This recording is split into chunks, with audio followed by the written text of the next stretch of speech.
this room might know that we have a recently retired cardiothoracic surgeon in Topeka named Shanti Gandhi, and he and his wife were friends of ours. And I was thinking about him, and I thought, I'm going to do a little bit of research, and I actually knew that he is the grandson of the real Mahatma Gandhi. Great-grandson from Mr. Author.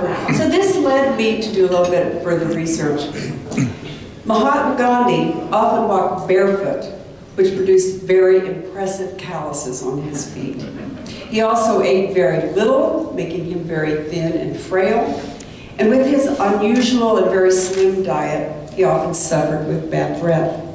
So all of this taken together made him a super calloused, fragile mystic, hexed with halitosis.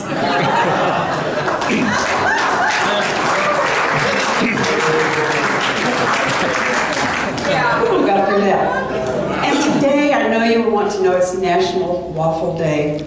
The first United States patent for a waffle iron was issued to Cornelius Swarthout of Troy, New York on August 24th in 1869, which was 10 years before electricity was discovered, so clearly it was not a plug-in waffle iron.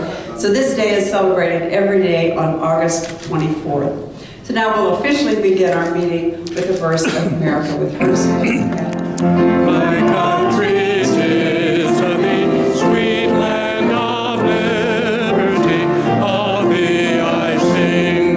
Land where my fathers died, land of the pilgrim's pride, from every mountainside, let freedom ring. And if Deborah Ricks will come forward to give the invocation.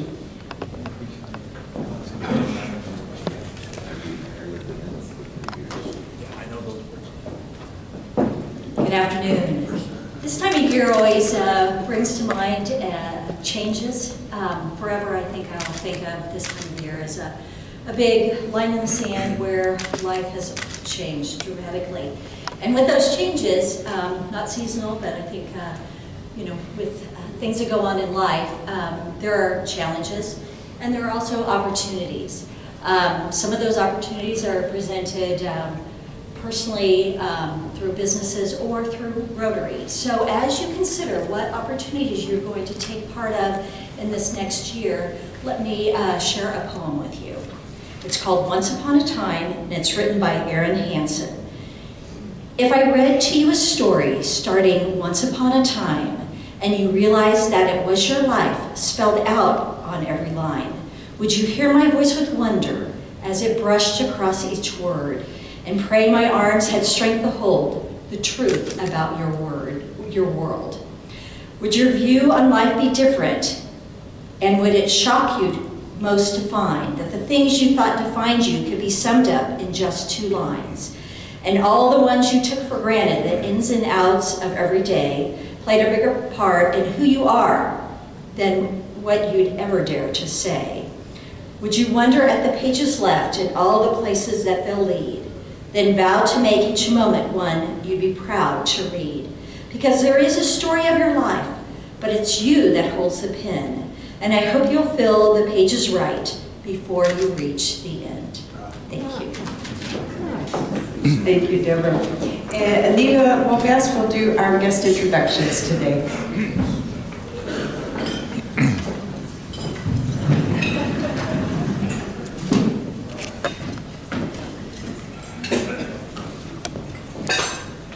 That was very nice, Deborah. Thank you. And good afternoon.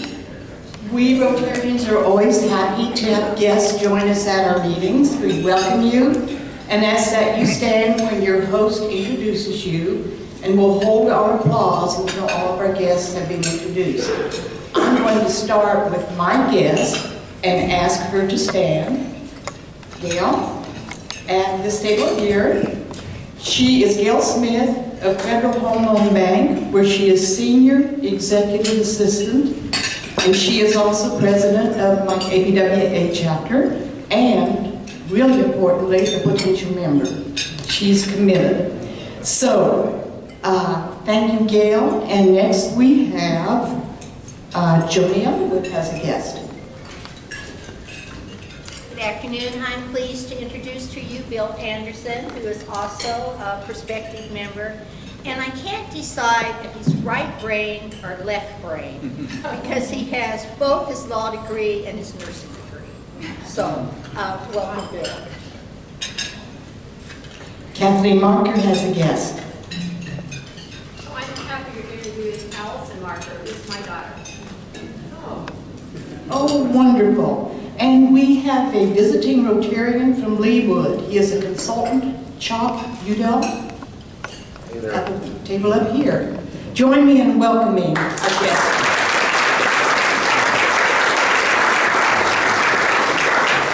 Thank you, Anita. This month's featured charity is Big Brothers Big Sisters, and once again, this organization provides children facing adversity with strong and enduring, professionally supported, one-to-one relationships that will change their lives for the better forever. And please give generously.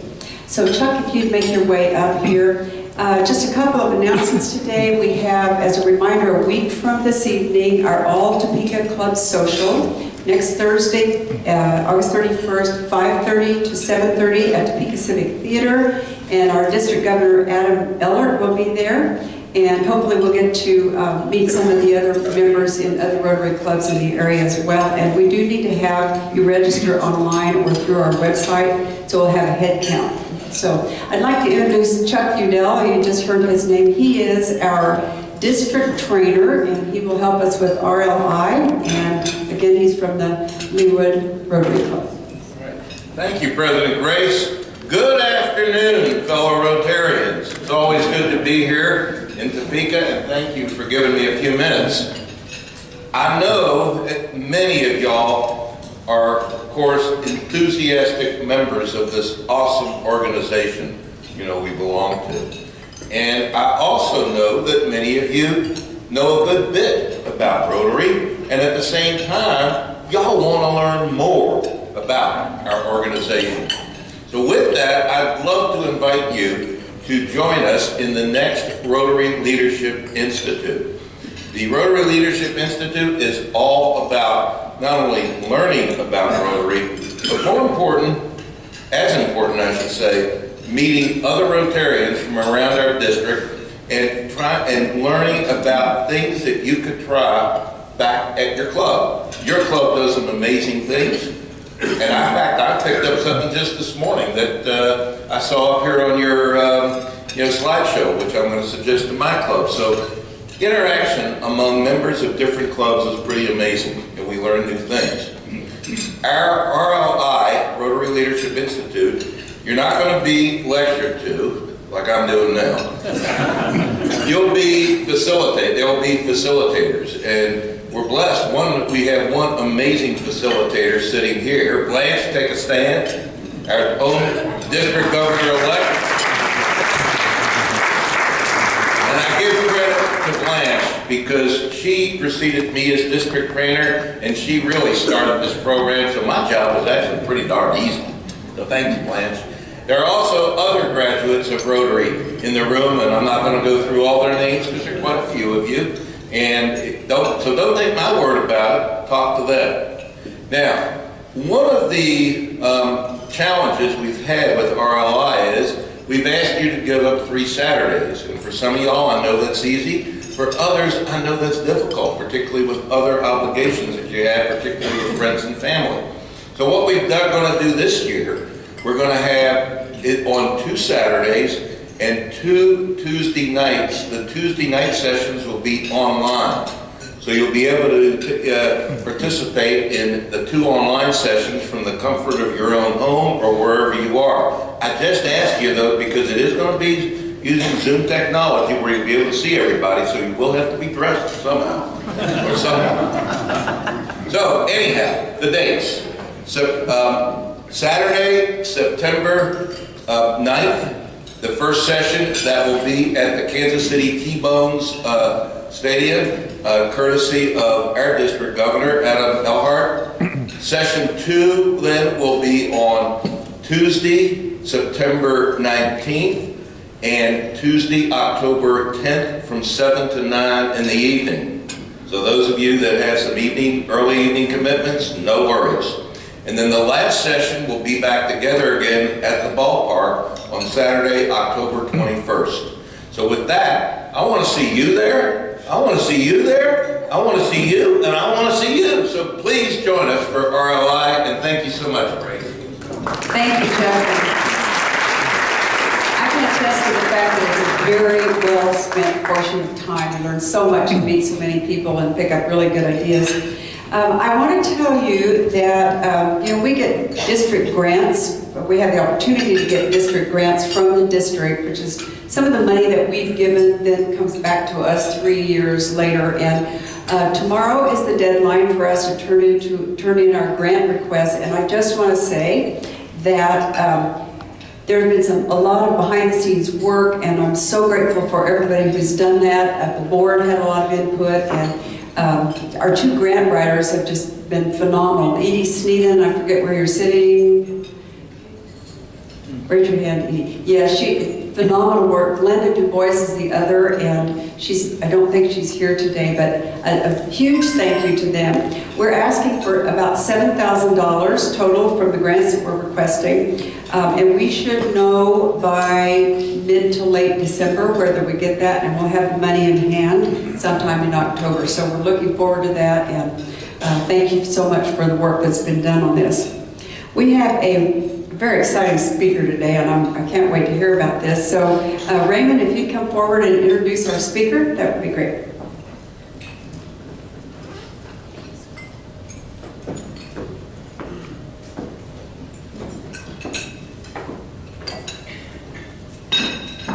It's not surprising that the Evel Knievel Museum would be in Kansas. Motorcycles have a long history in the state. The Kansas Short Grass Motorcycle Club was founded in Rexford, Kansas in the summer of 1910.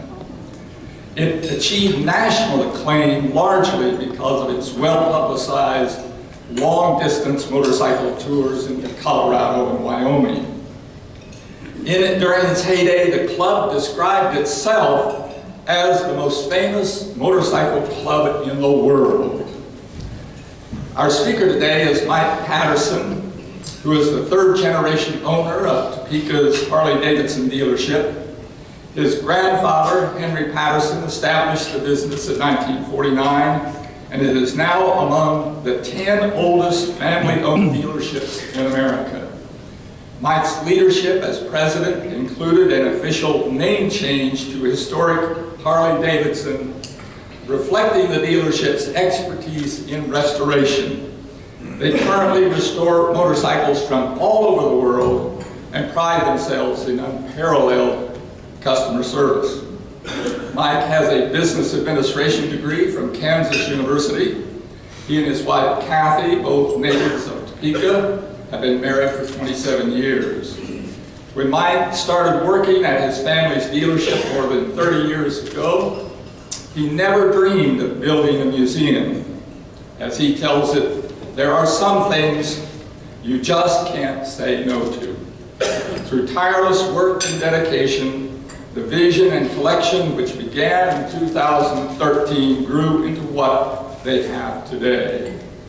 Mike will update us on the world's one and only Evel Knievel Museum located here in the heart of the capital city. Please welcome Mike Patterson.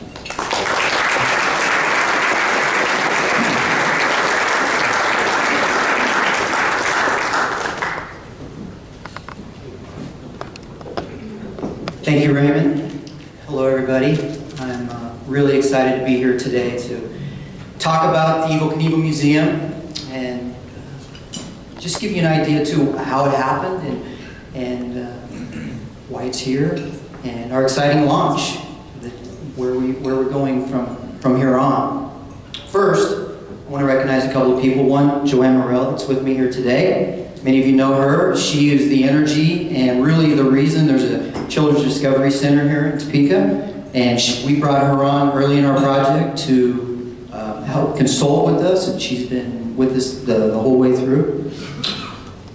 I want to recognize the Ramada. They've been a great supporter of ours since the museum's opened and been a great partner in welcoming tourists to Topeka. Our sponsors are also listed on your table. I would appreciate if you take a look at them because these are people that had vision with us and got behind our project, and we really need it. And it's been important to have them, and hopefully we can take care of them and have a long partnership with all of them. There's also somebody in the room that really, to be very honest, would not have happened if it weren't for him and his bank, Anderson Chandler, who's over here. Yeah, stand up, Andrew, please.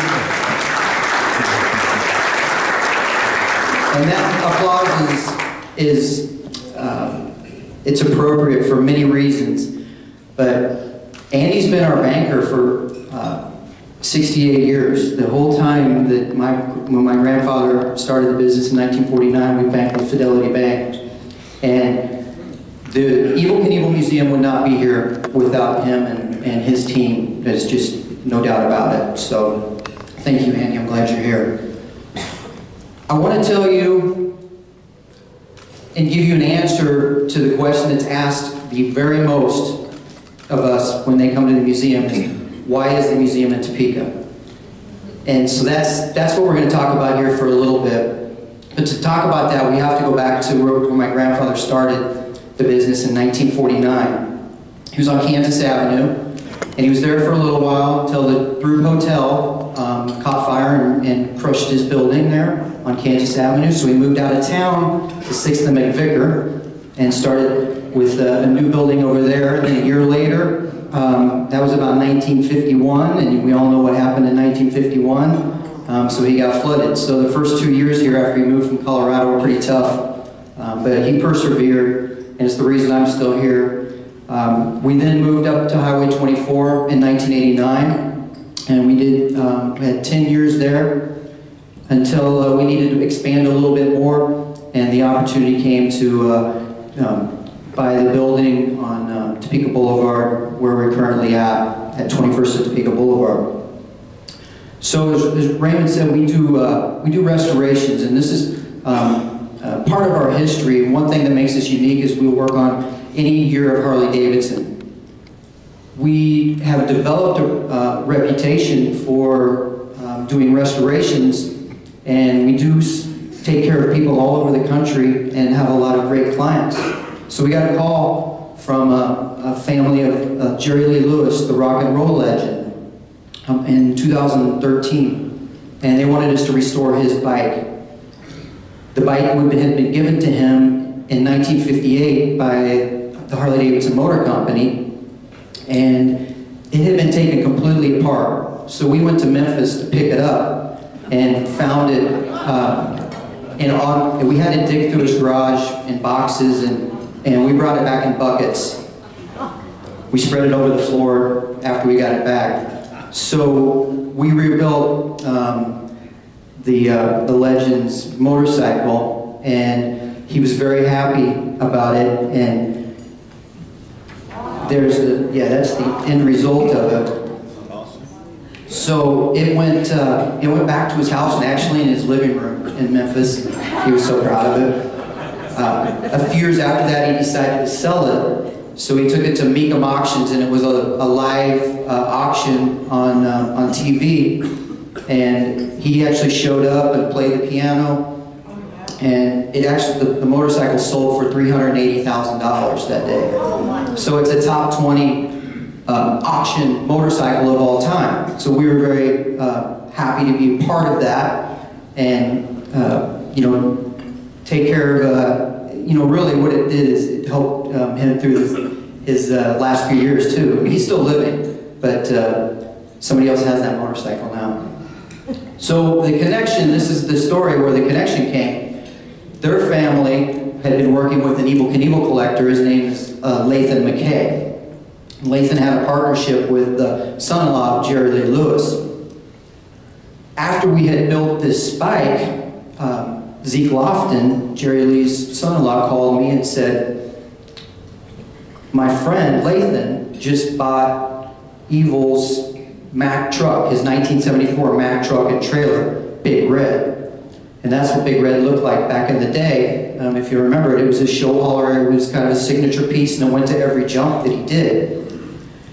And it needed to be restored. So they were looking for somebody that could restore this Mack truck. And they thought of me because we did motorcycles, so they called to get advice on if we knew anybody that could restore a Mack truck. And when I heard it was Evel Knievel's, it just kind of came out of my mouth that we restore Mack trucks. So we worked on this thing for 2 years, and then we found out we do restore Mack trucks. But it was really the moment that we made this connection. And the truck, as you can see, once we got it here, we were, they thought we were probably over our heads and that we had taken on too much. But we did involve a team of people in Topeka, and this was really turned out to be a community project. It involved over 90 different people in the area of different trades and skills of what it took to do this, with a few key people being Kansas Powertrain in North Topeka, and Todd Williams, who does a lot of restorations of older cars in Topeka. So many other people that had a lot to do with this. We came to the time to do the artwork on the trailer, so we called Evel's original painter, George Sedlak, and he came down with 2 other artists, and they worked 2 weeks in there putting all of the graphics back on, and did it just the same way it had been done back in the 70s.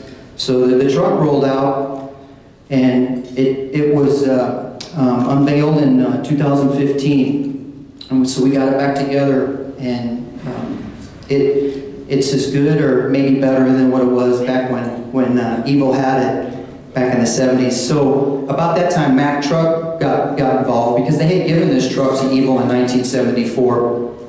And they heard about it, so they flew back, and their executives came in and saw what was going on. And they told us they wanted to get behind this project. So they took the truck and took it on a tour around the country. And it went to Evel Knievel Days, where it hadn't been seen in 40 years in Butte, Montana, and led the parade there. The truck runs great, by the way. It then went to Hollywood and anchored a red carpet of Johnny Knoxville's documentary on Evel called Being Evel. So we got to do the red carpet with the movie stars, and the truck was kind of the main star of that show. It went to some NASCAR races, it went to some truck shows, and then Mack actually put it in their corporate museum in Allentown, Pennsylvania for about 6 months while we were still building the museum here. So it got a lot of publicity nationwide, and really an amazing project to be a part of. So that's the backstory of how the connection was made with the museum. And we went to, once Lathan, the first idea was to tour this truck with a lot of his items that he had, because Lathan is the world's leading collector of Evel Knievel items. So he doesn't just have the truck, he has bikes and leathers and helmets and canes and x-rays, all kinds of things. So while we were building this truck, we came up with the idea that this needed to be in a museum somewhere where people could view it and not be on the road where it was hurting it was taking a toll on the artifacts. So that's where it came, and one day I just asked Lathan, I said, hey, why don't we just build a museum here? And he said, yeah, okay. So it was pretty much that. That's how the involved discussions went to make this happen. And then we started on the project. While we were working on the project, and the buildings that had started, I found out that there was a little more to why this museum was in Topeka. And I had a visit from a really sweet older lady in her 80s, walked into my office, and her name was Ivana Logan. And she had brought a picture with her mom and Evel to me. And she had gone to Walgreens and had it blown up, special, so that we could put this picture in the museum. And I just thought, well, that's really sweet. We'll try to find a place to put this in the museum. And you know, I didn't really know what else to say to her. So I asked her, why is her mom in the picture with Evel? And she said, well, they were family friends. And so I asked more. And she began to tell me a story that right now it still makes the hair on my arm stand up. So her nephew, or actually her uncle, was named George. That was Olive's brother. And they were from the Osage City area. George, when he was in his early years, would steal his dad's and his uncle's car and run the roads in Osage County there. And one night he crashed the car and it rolled and he got in a lot of trouble. So they sent George to military school to straighten him out. George came back and Olive was now living in Topeka. And George didn't have a place to live, so he went to live with Olive. George was a shoe shiner. That's what he knew how to do. So he's walking around Topeka and he comes across the place, Shorty Meinhold's Machine Shop. Now Meinhold's Machine Shop is still here in North Topeka. This is now in the 1930s to give you a time frame of when we're talking about. So George went in to talk to Shorty and said, I'd like to have a job. He said, well, I don't have a job, but I work on race cars at night. And you can come by and we can work on race cars. So he did. And they went to the races. A driver didn't show up. They put George in the car. He wins. He starts a racing career. Do you know where I'm going with this? This is a crazy story, right? So George was at a race and a reporter didn't know what his name was. He saw St. Joe on the car, so he called him Joey. So Joey went on to race in the Indianapolis 500 5 times. He was the first to wear a seatbelt at the Indianapolis 500 and had a whole racing career. Crazy, right? It's better.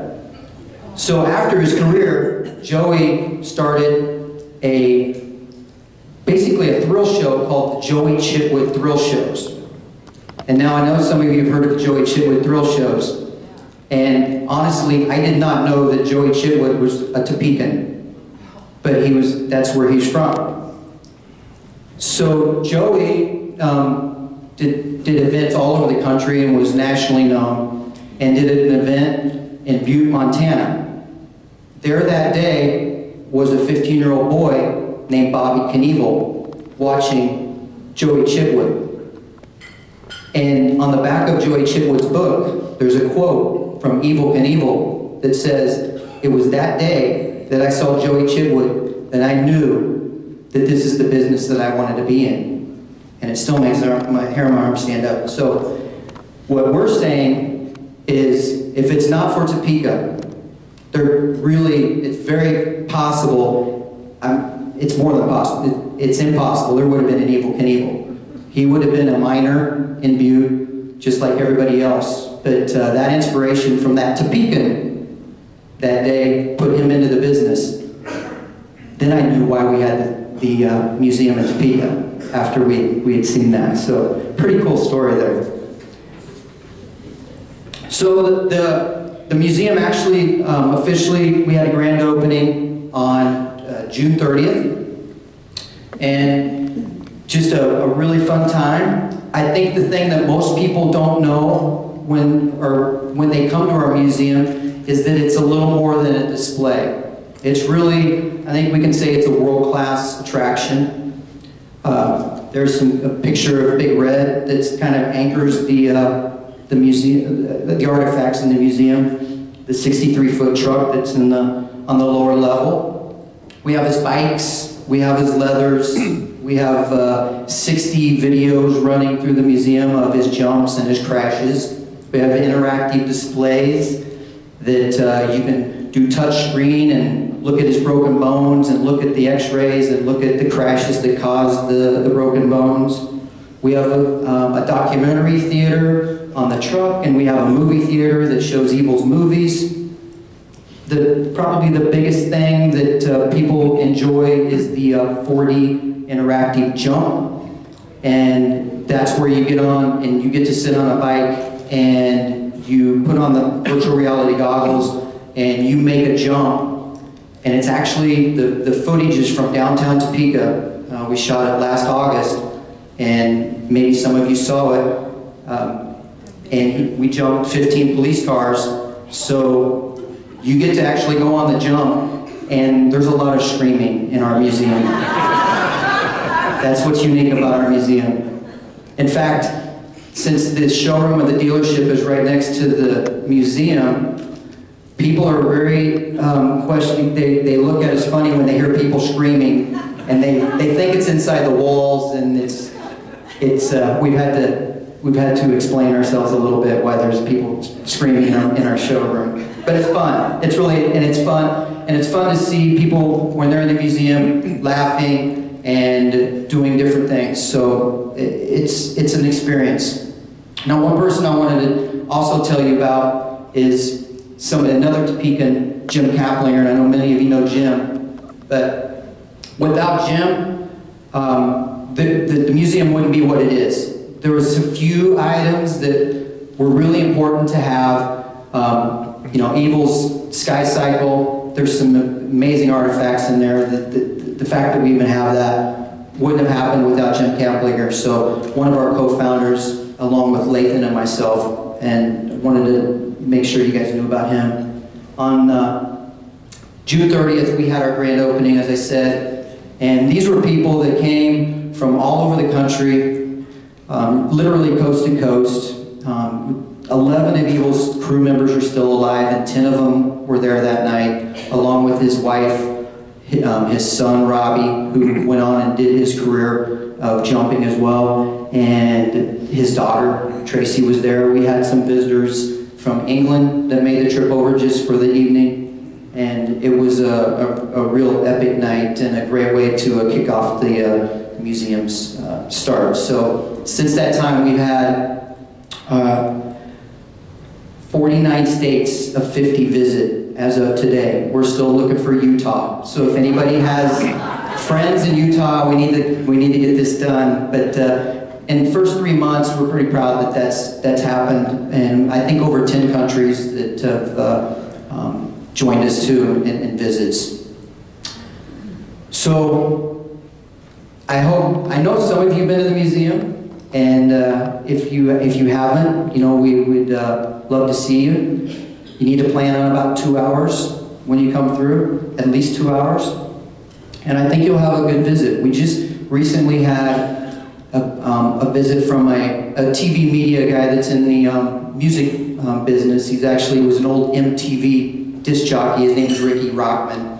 But he came in, and while he was there, he had to do a radio interview for a radio station in Oklahoma City. So he stopped and did the interview, and I sat and listened to it when he was talking, and he said, "I'm standing in the Evel Knievel Museum. I have an Elvis tattoo on my arm, and this place is better than Graceland," is what he said on the interview to Oklahoma City. So, thank you.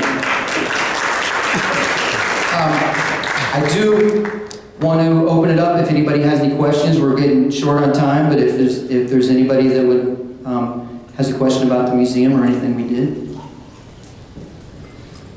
Yes. Where did the name Evel come from? E-E-L. Okay, so when Evel was a kind of a character in Butte, and he got in trouble a lot, and he was in jail one night. Also in jail that night was a guy named Knievel. There was a Knievel in there and a Knievel, and the prison guard said, "Boy, we got a great one tonight. We got awful Knievel in here and Evel Knievel." And that's a true story. That's how it happened. But he didn't like the idea of it being E-V-I-L, being truly evil, so he changed it to E-V-E-L. Yes. How many visitors have you had at the museum so far? So far, over 6,000 people have gone through, and you said 51% have been out of state, which is really great. I mean, that's what we really hope for. Another 38% have been outside of Topeka. So almost 90% have been people that have come into our community. And also we're tracking overnight stays, and it's been a really large portion of them have stayed overnight in Topeka. So it's doing what we hoped. It's bringing people into our community, and we're just going to ramp that up. We're just getting started on that. Yes? Mike, Vince? can you share Jim Cavalier's story about getting the... Yeah, real quick, when Lathan went to go get the rocket, it was in Canada. It had made it, every artifact in this museum has a story of its own. And once it got to Canada, went up to get it, and Lathan was going across the border, and we learned something that we won't ever say again. You don't say you're going to get a rocket when you cross the border. He's detained for a long time. I also want you guys to know that we have corporate events available. We're doing meetings and parties, Christmas parties. So if it's something that you or your business would like to do, we have that opportunity. There's one going on right now at the museum. So thank you for letting me be here today. Joanne, I wanted to say something about Mike. This has not been vetted, so I'm not sure what it's going to be. Well, I just wanted to say, working with this group for the past 2 years, what an amazing team they have. And Mike's not really good about tooting his own horn, so I appreciate just a couple minutes to let you guys know. I mean, this is an investment of over $5 million to our community. And like Mike said, the sponsors who made it happen and really stepped up and helped. But principally, you know, people come to the museum, and what we keep hearing is, it's really a museum.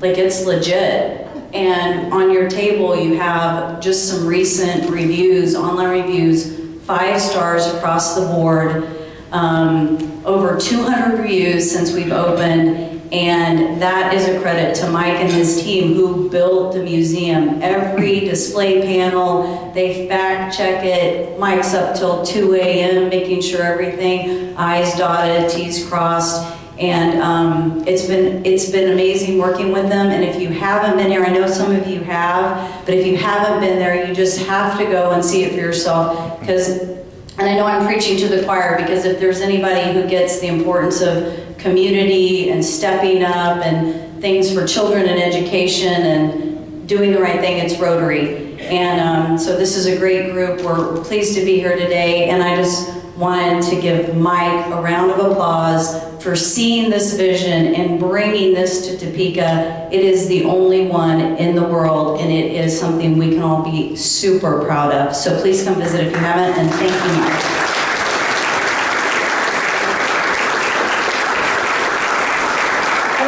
That was just really cool to hear about. So Mike, we don't give like a plaque or a cup or anything that you don't want, but we do give a book. We donate a book to a local school in your honor. This is called The Last Kids on Earth and the Zombie Parade, and we would like you to sign this.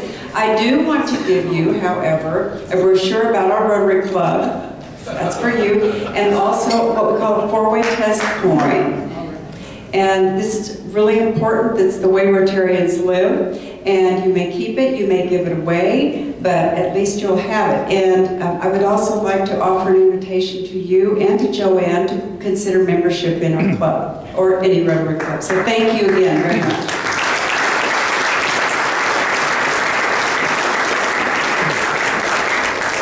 Next week, we will be meeting off-site. We'll be at the Salvation Army, and we do need to have you register online for that so that we'll know how many lunches to get. The program will be titled Salvation Army Doing the Most Good. And today I'd like to leave you with the words of the very inspirational Helen Keller, who said, "It is my chief duty to accomplish humble tasks as though they were great and noble." So please stand for the four-way test plus one. Of the things we think, say, or do, Is it true? Is it fair to all concerned? Will it build goodwill and better friendship? Will it be beneficial to all concerned? And will it be fun?